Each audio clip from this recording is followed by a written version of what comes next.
Saudara sekalian, hari ini Kamis 8 Desember 2022 di Fakultas Dakwah UIN Alauddin Makassar diadakan Temu Penulis Makassar kedua yang dihadiri oleh berbagai latar belakang penulis baik dari Makassar maupun dari luar Makassar. Bagaimana keseruan Temu Penulis ini? Mari kita ikuti tayangan selanjutnya. Dan itu bagus karena ada lembaganya. Lembaga pena itu sponsor saja, yang mengatur. Lembaga yang mengorganisir gantian tuan rumah. Ya, kita semua siap kalau selesaikan sikap. Ya, menjaga juga kesehatan. Kita lama baru ketemu ini Bos Farusdin. Perjuangan ini luar biasa.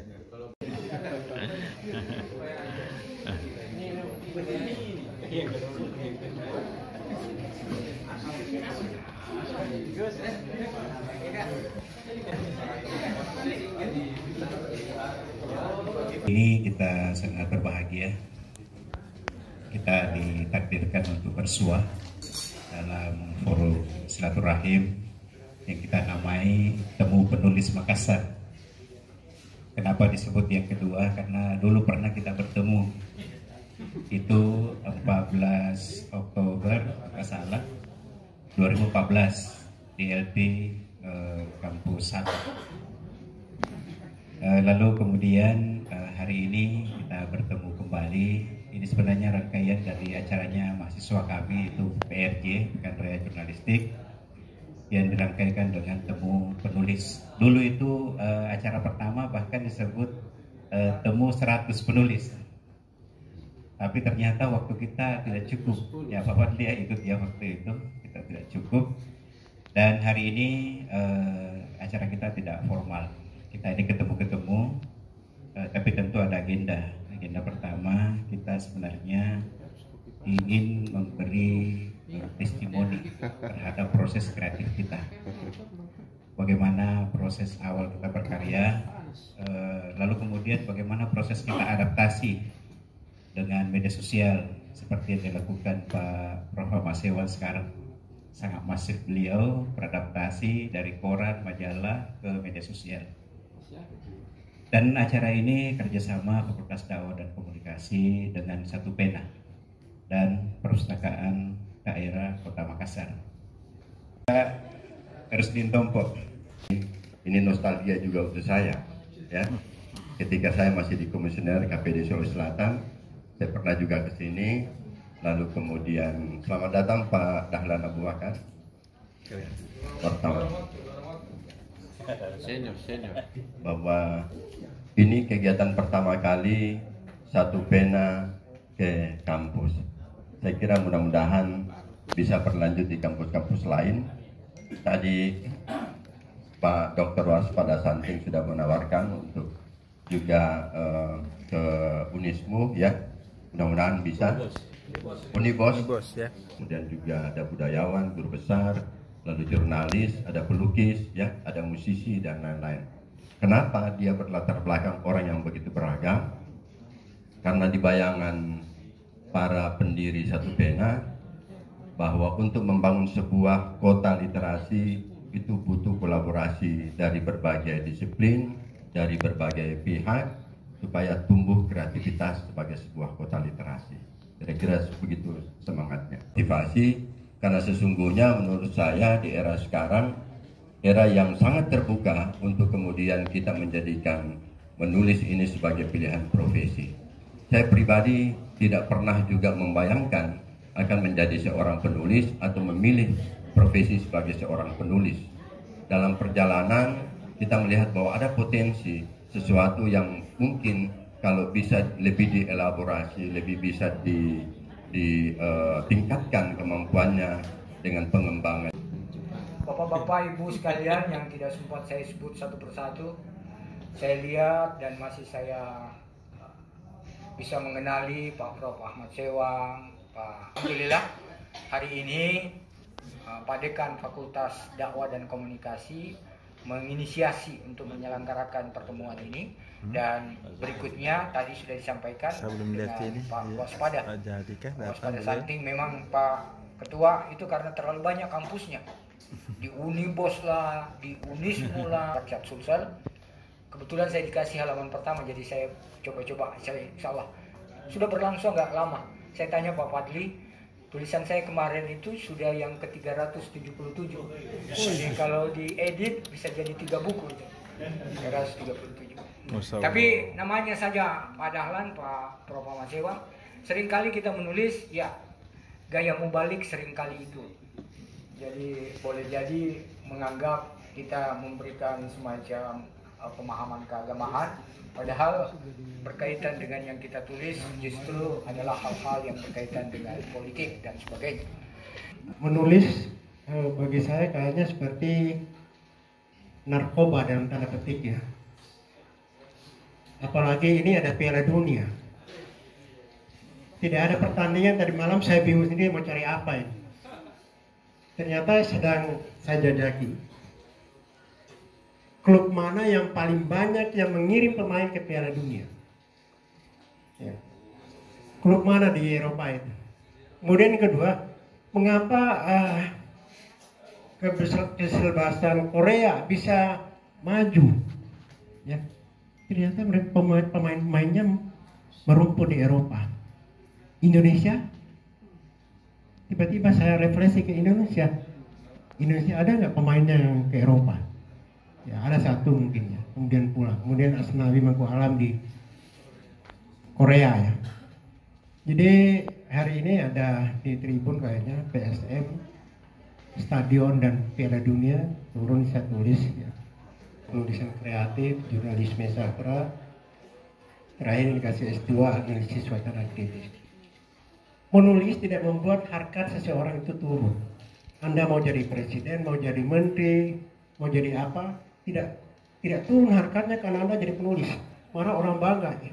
Hebatnya ini presiden kita masih bisa menulis di antara kesibukannya memimpin negara. Lagi 1 menit. Ya, jadi intinya adalah sekarang ini banyak wadah ya untuk kita menulis. Kalau dulu harus pakai mesin tik, harus tik S kalau salah. Sekarang pakai laptop aman, ya. Bisa simpan di blog, bisa di macam-macam. Saya kira intinya adalah bahwa hingga detik ini saya sudah menulis sekitar 45 buku terakhir yang diterbitkan oleh Kompas Gramedia. Maaf saya tidak bisa bagi karena Kompas yang terbitkan.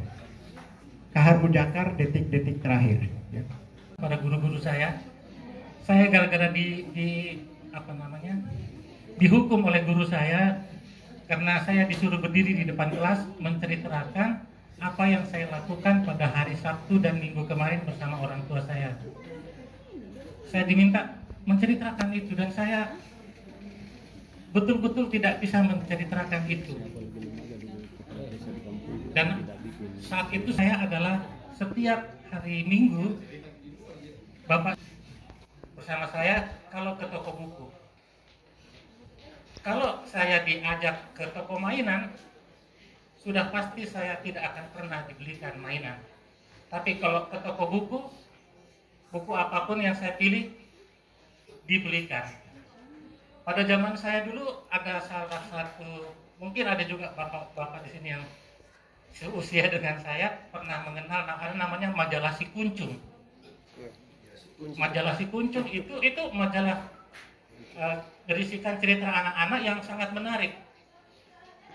Salah satu cerita menarik di majalah itu yang tidak bisa saya lupa, cerita tentang seekor kambing, induk kambing dengan anaknya. Induk kambing itu terpaksa harus berpisah dengan anak-anaknya karena dia akan akan dijual gitu, dan anaknya juga akan dikurbankan gitu. Saya menangis terseduh-seduh membaca cerita itu.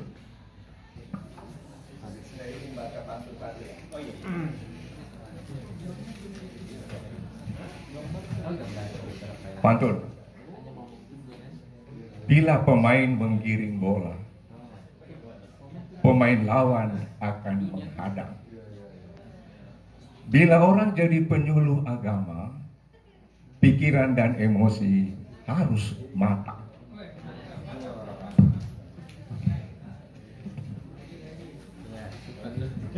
Saya belajar menulis puisi 12 tahun yang lalu. 2010 ya, 12 tahun yang lalu. Puisi yang pertama saya tulis itu pas Piala Dunia 2010. Jadi puisinya sederhana. Cuma saya tertarik untuk menulis puisi dengan judul bola. Karena banyak pemain senior, pemain yang skillful itu kalau sudah tua dicadangkan marah-marah. Pejabat juga begitu. Kalau sudah turun dari kursinya masih merasa diri pejabat, padahal dunia sudah berubah. Nah, itu pesan yang saya mau sampaikan dalam puisi ini. Sepak bola. Bola bundar. Bergulir di atas rumput. Berpindah dari kaki ke kaki, dari kepala ke kepala. Bola disepak, melambung tinggi, ditahan dengan dada. Bola terpental. Bola dijinakkan dengan telapak, dicungkil dengan ujung sepatu, dioper dengan tumit. Bola dipermainkan. Pemain berebut bola, berdiri dan melompat, merintih kepedihan, ditabrak lawan. Pemain adu tenaga, talenta, naluri dan nalar ikut bicara agar juara. Pemain berangkulan, usai menjelwol gawang, girang bukan kepalan, disambut luapan pekikan. Pemain menunduk, lesu tanpa kata, usai berlaga tanpa kiara. Sepak bola adalah tontonan, mengundang suka dan tawa, membawa duka dan lara bagi pecandu. Sepak bola adalah permainan. Pemain menyatu dengan bola. Kembang kempes. Palu 11 Juli 2010. Terima kasih.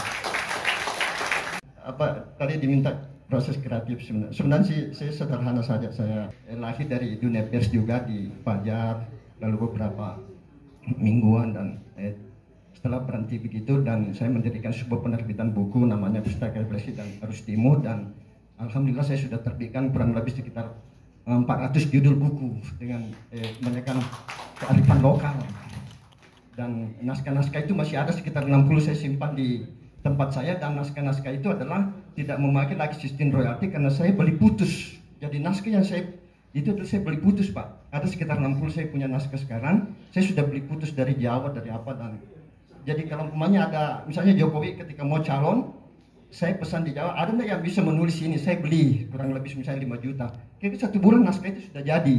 Nah, dan itu saya simpan sampai sekarang, Pak. Jadi dan itu tidak basi. Saya mungkin di kolom-kolom saya cermin yang rutin tiap hari Senin di harian Metro Sulawesi yang terbit di Palu itu.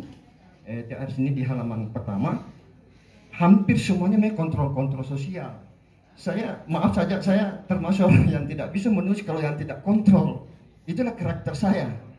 Banyak orang bilang, kenapa pemerintah? Oh tidak, saya bukan pembenci Jokowi, tidak.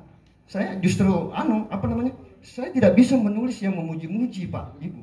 Saya tipe yang begitu. Jadi pasti ada nilai sosial. Cerpen-cerpen saya juga begitu. Cerpen saya di buku Pandraka, Prajurit yang Nakal, lalu cermin 1-2, dan buku saya yang bestseller dan sudah cetakan ke-13 sekarang adalah Misteri Karum Sakar Masih Hidup. Itu yang masih saya tidak tahu juga kenapa banyak orang mengharap itu Karum Sakar masih hidup.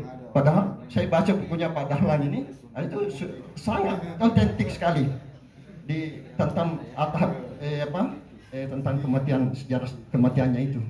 Itulah proses yang membuat saya, dan yang saya ingin sampaikan adalah saya termasuk penulis yang deadline. Saya bukan penulis yang menyendiri misalnya di sebuah kamar yang sepi, tidak. Saya justru biasa di warkop, orang lalu lalang, saya menulis. kalau dalam keadaan sepi di sebuah kamar saya biasa enggak terlalu anu, jadi hanya kalau menulis orang bercerita tidak ada masalah buat saya. Itu proses-proses kreatif. Bicara 3 menit untuk proses kreatifnya Ibu melahirkan buku-buku yang tidak lazim bahasa daerah. Silakan. Terima kasih Pak Dekan atas kesempatan yang diberikan kepada saya. Dan saya juga kaget diberi kesempatan untuk menyampaikan hal-hal yang berkaitan dengan apa yang telah saya tulis. Dan alhamdulillah kemarin sudah ada ranperda tentang bahasa sastra dan lontar. Mudah-mudahan kita semua di sini menjadi sebuah motivasi agar bahasa daerah kita jangan dipandang sebelah mata. Yang kedua, terima kasih. Selain pelajaran bahasa daerah, juga objek penelitian, dan kita selalu membanggakan leluhur kita dengan jumlah 3.300 judul. Masya Allah. Dan alhamdulillah Tumala Berita dan saya sudah juga menulis puisi bebas dalam sastra Makassar. Bagaimana dengan Bugis? Saya yakin penulis Bugis Indonesia, yaitu Perempuan Makassar, ya, dengan judul, ya, jadi ada 99 judul, dan terakhir Sumur Tak Mengering, ya.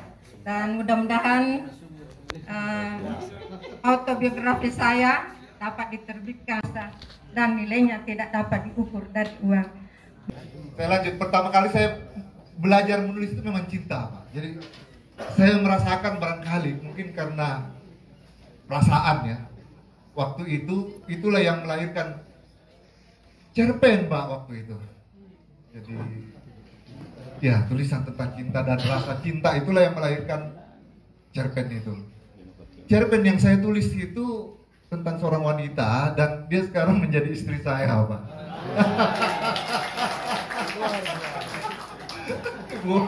Teman SMA. Ya. Pertama kali saya menulis tentang cinta, orang yang saya tulis adalah orang yang saya cintai, dan orang yang saya cintai yang saya tulis itu adalah sebagian dari cinta ya saya yang sekarang. Jadi kita sebenarnya penulis harus menerima tafsir yang muncul dari publik terhadap ya tulisan-tulisan kita. Mereka mungkin boleh menafsirkan, tapi bisa juga sebetulnya ya penulis mempertahankan kembali, tapi pada dasarnya itu sudah menjadi bagian dari pikiran publik. Kesekian kalinya di Fakultas Dakwah dan Komunikasi, tapi kehadiran beliau kali ini menjadi istimewa karena dipertemukan. Beliau bertemu langsung, saya sudah hitung, sudah lebih 30 penulis di ruangan ini.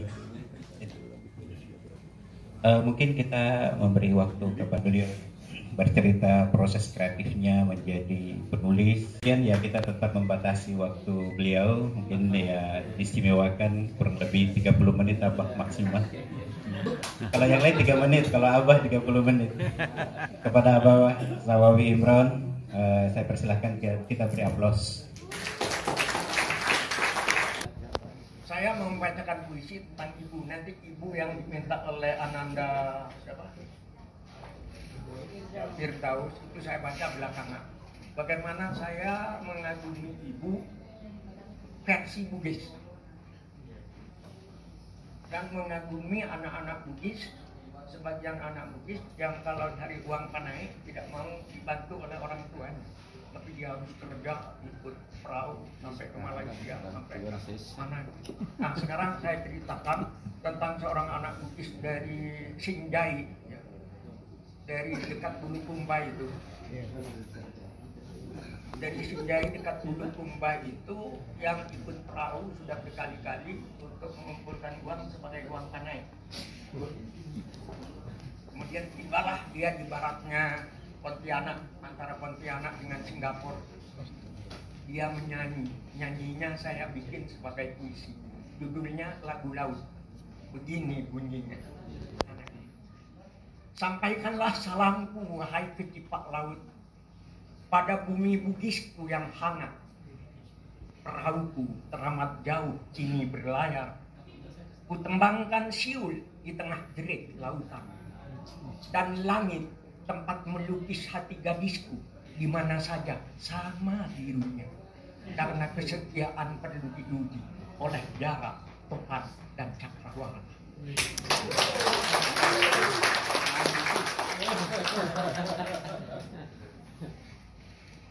Adapun gelombang yang terus berdebur dan menggebu, nanti paling-paling menyelimuti tenun sarungku, dan sekian karang bisa ku elak dengan kemudi.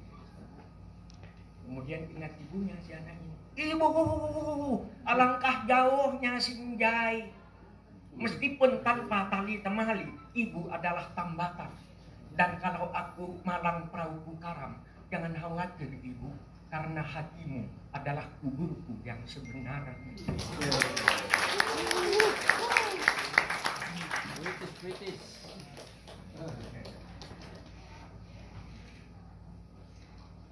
Kemudian kita pindah ke Ambon, karena kita ingin sangat Indonesia. Itu jalannya. Saya bertemu dengan seorang guru SD, kulitnya coklat, agak kehitaman, guru SD, dan cantik menurut ukuran rohani, karena memang kecantikan itu sangat relatif, tapi cantiknya rohani, seperti gadis-gadis bugis. Saya bikin visi yang bernuansa bangpeda, bernuansa apa itu, kembang pala dan semacamnya. Puisinya pendek. Amboina. Tersenyumlah Sonya dengan bibir rekah kembang pala, agar laut dan langit makin sempurna biru. Jadi seolah-olah kalau tidak ada Sonya itu langit dan laut tidak sempurna. Tersenyumlah lagi Sonya, ajari beta kelembutan papeda, agar hatiku yang garang seperti parang mau bersujud kepada Tuhan. Coba seorang kiai baru belajar bersujud dengan senyumnya seorang gadis Ambon. Jangan marah Sonya kalau beta ingin berbisik di telingamu. Beta ingin menyatakan cinta kepada Indonesia.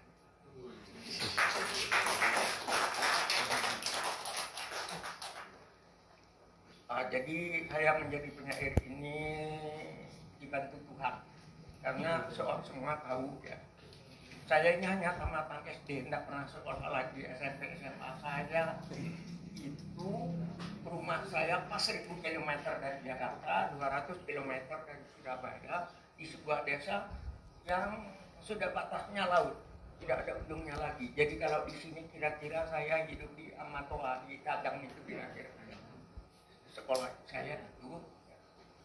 Dan jadi sebenarnya saya ini cucu kiai, ya. Saya ini turunan kiai yang keselio menjadi penyair. Jadi kemarin ada dengan Menteri Agama ada orasi kebudayaan di Klenteng Sampokong Semarang.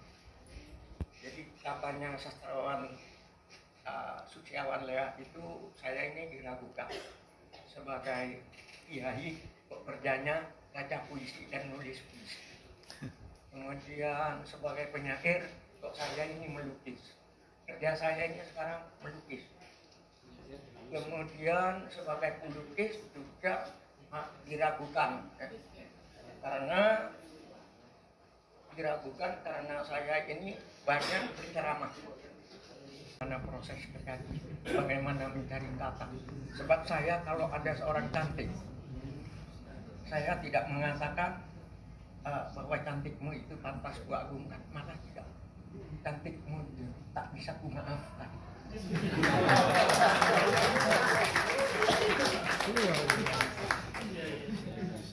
Jadi penyair itu agak kurang ajar kreatif. Dan saya ingin membacakan sebuah puisi yang didapatkan seorang guru saya dari seorang ulama, kemudian disuruh tafsir. Saya tak mampu menafsir dengan prosa, akhirnya saya menafsir dengan puisi.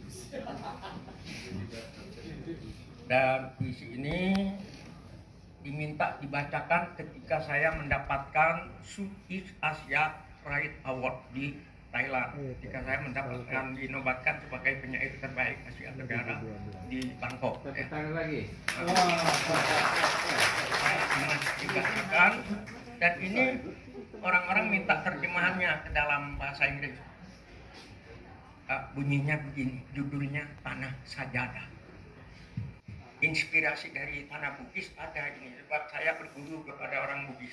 Ada sebuah kitab di Bugis ini, judulnya Nawa-Nawa Patudu.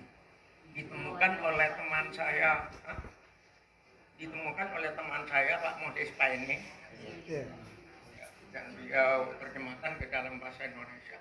Luar biasa, dalam kitab itu ada kata-kata yang bunyinya Akinina wapatuduko mumadek teng kalawingati. Jadi ada filosofi Buddhis yang bunyinya Akinina wapatuduko mumadek teng kalawingati. Berpikirlah dengan hati yang jernih, maka kemuliaan akan menyelimuti hatimu. Luar biasa, hati yang diselimuti oleh kemuliaan itu sudah tidak punya waktu untuk membenci orang lain. Wah, itu dia. Hati yang bersih, yang kata orang Bugis hati macinong itu. Hati macinong itu maksudnya. Dia tidak punya waktu untuk membenci orang lain, tidak ada waktu untuk menggunakan kata-kata kotor untuk menyakiti orang lain. Justru hati macinong itu merupakan sumber energi positif untuk menghasilkan yang terbaik untuk negeri kita Indonesia. Nah, karena itu tidak mustahil ya, sebelum tangan nanti dibuka di YouTube, pidato menggetarkan budayawan Zawabi Imron di depan Presiden Jokowi. Puisi itu hanya 2 baris, tapi orang Bugis pasti senang dengan itu. Sebab ini juga digali dari kata-kata dari filosofi Bugis. Bunyinya begini, telur. Dubur ayam yang mengeluarkan telur lebih mulia dari mulut intelektual yang hanya menjanjikan telur.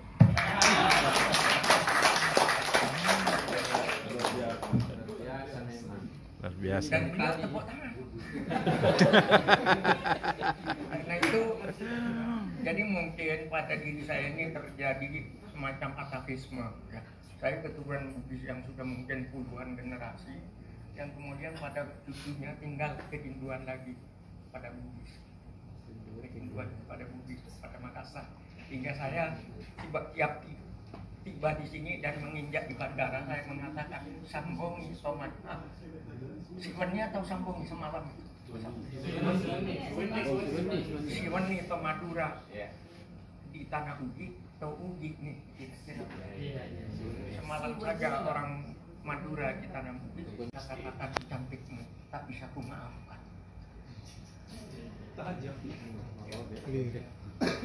Memang kamu tidak, dan caranya menyanjung kamu tidak pernah menggodaku, tapi kenapa aku selalu tergoda olehmu? Atau jadi tak cukup dengan I love you. Mungkin lebih tepat kalau izinkan aku mencium sebutir debu yang melekat di ujung sepatumu.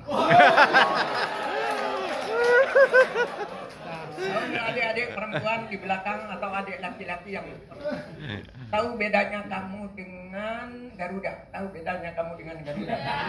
Tahu? Tidak tahu? Tidak tahu? Kalau tidak, aku ingin jelaskan dengan puisi. Kalau Garuda cukup di dadaku, tapi kamu yang dalam hati. Jadi menjadi penyair ini memang harus gila-gila sedikit ya, karena bahasa penyairan memang bahasa yang sedikit gila, tapi menggetarkan. Baiklah, saya bacakan puisi yang judulnya Tanah Sajadah. Ya. yang dibacakan sekarang bunyinya begini. Tanah sajadah. Kita semua minum air Indonesia, makan beras dan buah-buahan Indonesia menjadi daging kita. Kita menghirup udara Indonesia menjadi nafas kita. Kita bersujud di atas bumi Indonesia, berarti bumi Indonesia adalah sajadah kita. Dan bila tiba saatnya kita mati, kita semua akan tidur dalam pelukan bumi Indonesia. Daging kita yang hancur membusuk akan bersatu kembali dengan harumnya bumi Indonesia. Maka tidak ada alasan untuk tidak cinta kepada bangsa dan tanah air. Tanah air Indonesia adalah ibunda kita. Siapa yang mencintainya, jangan mengisinya dengan permusuhan, kebencian, adu domba, dan pertengkaran. Tanah air Indonesia adalah sajadah kita. Siapa mencintainya harus menanaminya dengan benih-benih keimanan, ketakwaan, persatuan, kerukunan, kemajuan, tapi jangan lupa dengan kreativitas. Tanah air adalah sajadah kita, tempat bersujud kepada Allah. Selesai. Dan terakhir, cukup kan puisi ibu cukup ya? Ibu, kalau aku merantau lalu datang musim kemarau, sumur-sumur kering, daunan pun gugur bersama ranting. Hanya mata air matamu, Ibu, yang tetap lancar mengalir. Kalau aku merantau, sedap kopior susumu dan ronta kenakalanku. Di hati ada mayang siwalan memutikkan sari-sari kerinduan. Karena hutangku padamu, Ibu, tak kuasa aku bayar. Hutangku padamu, Ibu, tidak kuasa aku bayar. Hutangku padamu, Ibu, tidak kuasa aku bayar. Ibu adalah dua pertapaanku, dan ibulah yang meletakkan aku di sini saat bunga kembang menyemerbak bau sayap. Ibu menunjuk ke langit, kemudian ke bumi. Aku mengangguk meskipun kurang mengerti. Ibu, kalau kasihmu ibarat samudra, sempit lautan teduh. Tempatku mandi, mencuci lumut pada diri. Tempatku berlayar, menebar pukat dan melempar saut. Dan kembang laut semua bagiku. Ibu, kalau aku ikut ujian, lalu ditanya tentang pahlawan. Kalau aku ikut ujian, lalu ditanya tentang pahlawan. Kalau aku ikut ujian, lalu ditanya tentang pahlawan. Namamu, Ibu, yang akan kusebut paling dahulu. Subhanallah. Lantaran aku tahu engkau ibu dan aku anakmu. Kalau aku berlayar lalu datang angin sakal, Tuhan yang Ibu tunjukkan sudah ku kenal, Ibu. Ibulah itu, bidadari yang berselendang biang lala. Sesekali datang padaku, menyuruhku menulis langit biru dengan saja. Kemudian kan saya ditanya kenapa kok tidak jadi mubalik saja, jadi penyair. Ya saya jadi apa? Baca puisi kemana-mana itu sebenarnya niatnya juga sebagai mubalik. Ketika dengan kemudian masih kencang pertanyaannya, ya begini saya kata, ketika mubalik tidak bisa baca puisi, ya akulah yang mengganti mubalik untuk baca puisi. Akhirnya diam mereka. Jadi dengan puisi kita menjadi lembut. Kenal di ruangannya. Prof Nur Hayati, makasih banyak Bu. Prof. Iya Prof.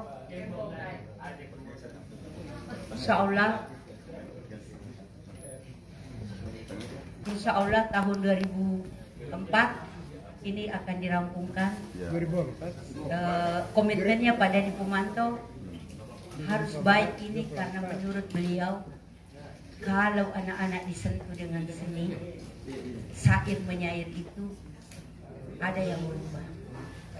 Karena ternyata yang kita hadapi selama ini itu kayak kita jauh dari sentuhan rasa, sentuhan rasa.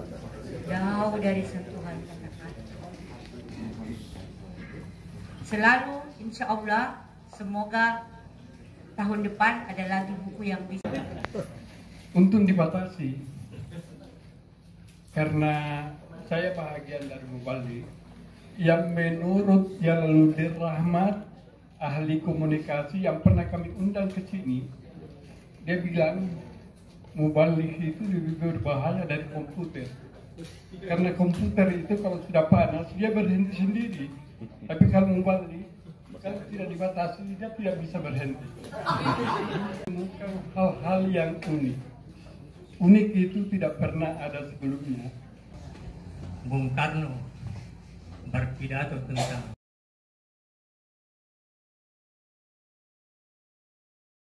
saya, tetapi ada satu yang menarik tadi. Beliau di dalam menyampaikan kata-kata narasi begitu. Makasih. Saya akhirnya belajar menulis karena kadahlan dulu ketika ada kepala desa yang dibunuh di kampung saya dan beliau nulis di Pedoman Raya cerita bersambung dalam gaya penulisan sastra Teachers. Ketika saya ada di Makassar, saya cari orangnya seperti apa dan beliaulah saya belajar. Alhamdulillah.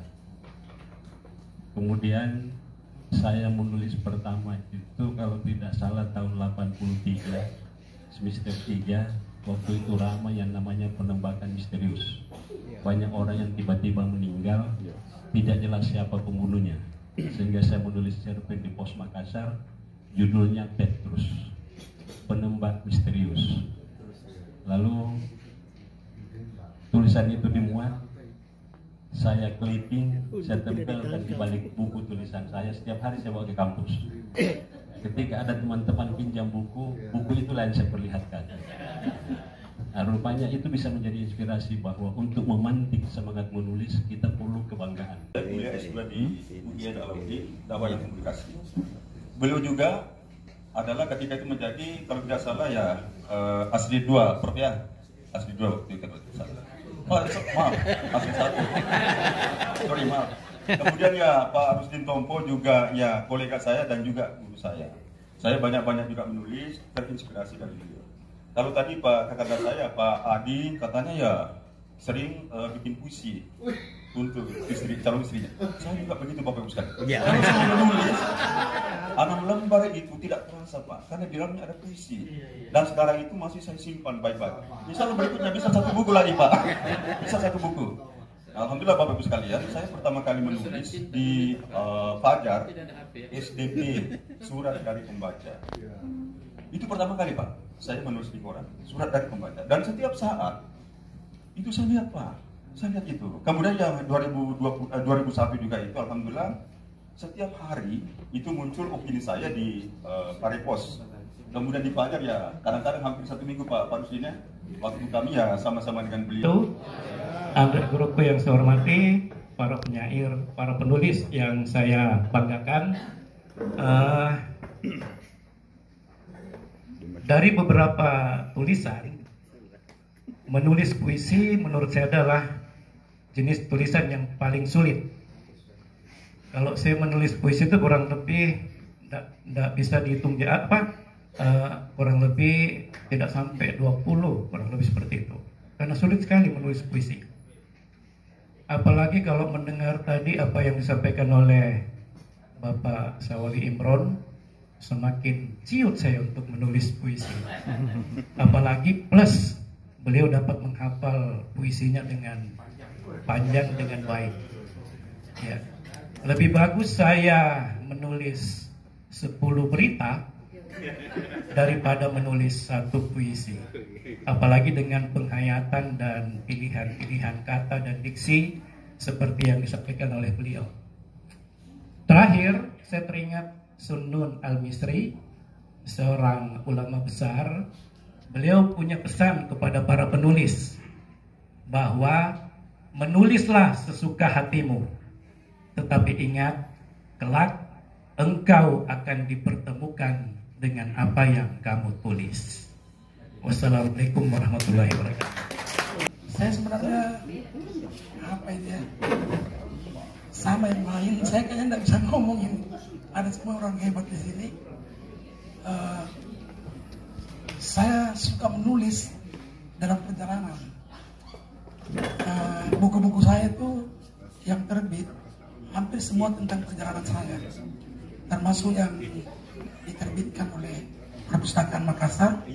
Itu tentang Kota Makassar tahun 60-an dan 70-an, berkisah tentang Kota Makassar di tahun itu saya tulis di dalam perjalanan saya di tahun 60-an, 70-an. Kemudian saya sedikit-sedikit menulis puisi. Ini ada guru-guru saya di depan saya. Tapi kalau baca puisinya Pak Kiai, saya tidak bisa bergerak rasanya. Mungkin itu saja. Saya memang latar belakang dokter dan SMA suka nulis. Dan waktu saya koas, kalau saya dapat pasien-pasien yang menurut saya menyentuh, itu saya nulis. Saya pernah nulis di Pajar sambil juga praktek ya, sehingga saya mengumpulkan satu tulisan catatan harian kecil seorang dokter. Alhamdulillah kebetulan sekarang nulis di Harian Pajar sebagai kolumnis. Di sini ada sahabat saya, Pak Waspada, sama-sama pengurus Basnas. Ya, deadline langsung muncul. Kalau tidak dikasih kaget tidak muncul itu ide, karena saking banyak yang diurus. Ya, jadi saya datang ke sini bukan karena undangannya Pak Firdaus, karena temu penulis. Saya bukan penulis, tidak pernah. Saya datang ke sini karena disebut ada Pak Kiai, Pak Sawawi. Dulu saya di pondok pesantren, saya keluar dari pesantren, itu namanya lari, tinggalkan pondok. Jadi belum BIM. Gara-gara Pak Sawawi ada di Temu Sastrawan Nasional. Saya dibikin kaget, puisi dia urai walanai, bantai, bawa karet, itu sangat puitis. Waduh, saya bingung karena kita ini kan orang Indonesia nggak mampu paham itu. Tapi beliau sudah mengurai itu waktu saya masih tamat di SMA di pesantren 86, berarti tahun 85 waktu itu. Dan saya kenal terus sampai sekarang. Di pondok memang diajar begitu. Ya nulis. Penyair dan penulis itu tidak akan pernah kehilangan kata. Karena ketika penyair dan penulis itu kehilangan kata, maka dia sudah berada di alam lain. Satu. Kedua,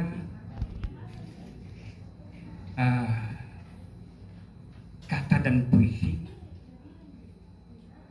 dia bisa menjelma api, dia bisa menjelma angin, bisa menjelma tanah, dan dia bisa menjelma embun.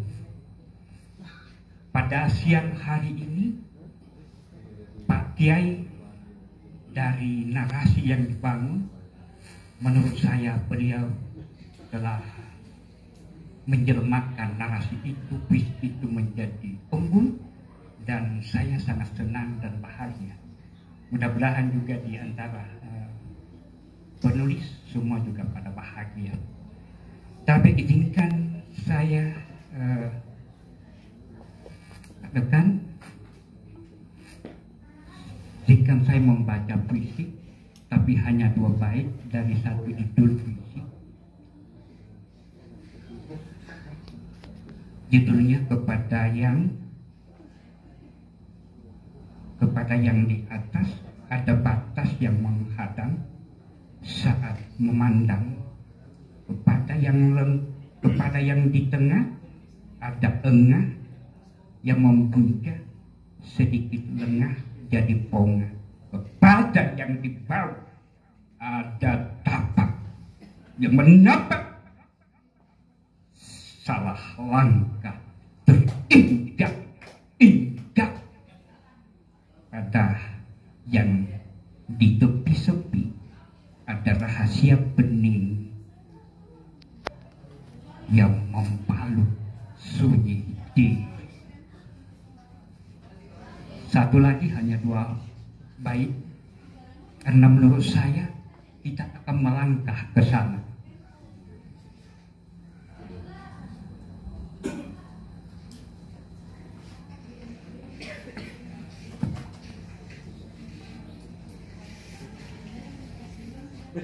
Ini ke beberapa detik saya cari.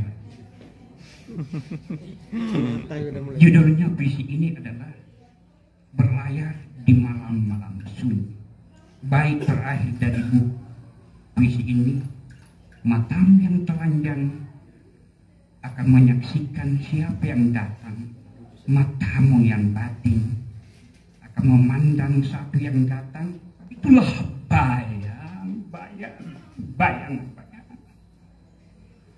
Sampailah ke puncak ziarah dan engkau akan rebah di pangkuan yang akan rebah di pangkuan yang akan direbah di pangkuan yang. Terima kasih. Memindahkan buku ini kemudian menjadi kembali ke masa silam. Kalau masa silam kan tradisi kita tradisi mendengar gitu. Suka mendengar, dan sekarang juga seperti itu, tapi ada visualisasinya yang mungkin mendukung. Nah, puisi menurut saya juga, misalnya tulisan-tulisan puisi itu bisa banyak. Pak Sawabi saya lihat biasa ada YouTube-nya baca puisi, ada beberapa saya nonton. Kemudian banyaklah penyair-penyair juga yang sudah mulai membuat YouTube. MA Inunajib, Kiai Kanjengnya MA Inunajib. Lagunya itu lagu Bugis dan saya gunakan dengan sholawat. Kemudian itu dibawa ke mana-mana, ke Amerika, ke mana, ke Inggris, ke Maroko, cuman ke Arab Saudi dan tidak bisa menerima musik waktu itu. Tapi kalau ke Mesir sudah. Lagunya begini, coba ingat-ingat. Oh, sholatullah, salamullah, ala toha rasulillah, Allah, ala toha rasulillah, ala toha rasulillah.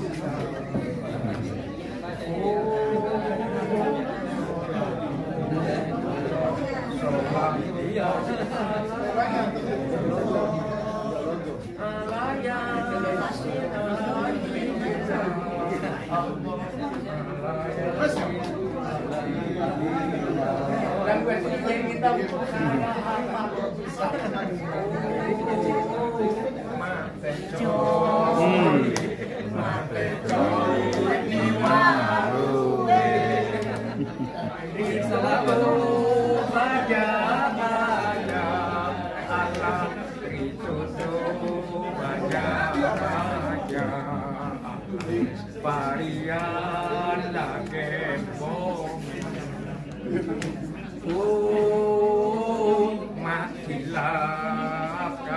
macilaka makemonging. Apalan saya lebih hafal saya, lebih puji saya daripada Anda. Saya masih ingat Wan Matang. Beliau kan di UNM. Kemudian